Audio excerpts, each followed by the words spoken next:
Well, Chris, I think if the world knows nothing else, the world should know that America stands with Israel. What happened on Friday morning was a courageous act by Israeli Defense Forces to take action that was necessary to prevent the leading state sponsor of terrorism in the world from ever obtaining a usable nuclear weapon. And from my standpoint, it was a righteous act, and the United States should continue to provide material support to Israel. Israel acted alone on Friday morning, but Israel is not alone. And as this fight unfolds, it needs to remain the position of the United States of America that we will support Israel in any way that is necessary to ensure that Iran never obtains a nuclear weapon, and that the uranium enrichment program in Iran is either verifiably dismantled or completely destroyed. President Trump was elected in part on a promise to keep the United States out of conflicts overseas, not escalate them. There are many in and outside of the political movement he leads who are adamantly opposed to any U.S. involvement other than maybe defensive aid to Israel. And that has also been part of the discussion around the Russia's invasion of Ukraine.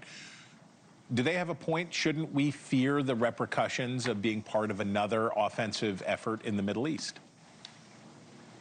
Well, I honestly believe that in their heart of hearts, the American people know that America is a leader of the free world. We saw that military parade in Washington, D.C. yesterday celebrating 250 years of the U.S. Army. It's been the American Army, different than any other army in the history of the world, that has not just defended our freedom, but we fought for, and our men and women have died to win and secure the freedom of other people. That's never changed, Chris, and I really do believe that whether it be in Eastern Europe, whether it be in the Asia Pacific, or whether it be with our most cherished ally, Israel, the American people will continue to support efforts by this administration to give our allies the resources and support they need to win their fight for freedom. I honestly believe, though, that in the case of Israel, that this is a moment where it's not just about Israel's defense. And I know those isolationist voices that have been calling for cutting off aid in Eastern Europe, and some even this week on the outside of the administration have incomprehensibly called for dumping Israel. I think that was the word. But that shows a tremendous lack of understanding about what Iran represents. Iran supported Hamas. They support Hezbollah. They support the Houthis.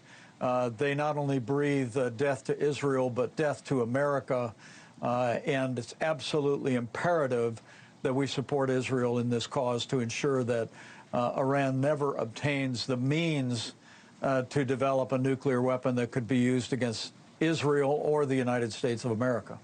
So I think, to no one's surprise, Iran withdrew from the U.S.-led talks that were supposed to take place today in Oman.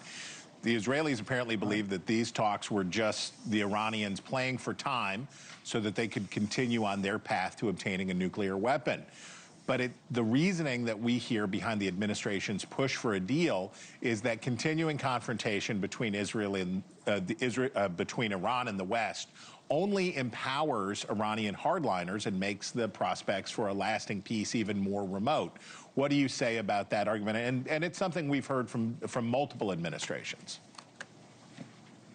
Well, I welcome the cessation of hostilities through negotiations, Chris, but there can be no compromise on ensuring that the Iranian nuclear enrichment program is either verifiably dismantled or destroyed. And look, the administration continued to engage on that. The president made it clear that the door is still open, but I also welcome the president's message this morning, which harkened back to the message he delivered after we took out Qasem Soleimani in 2019.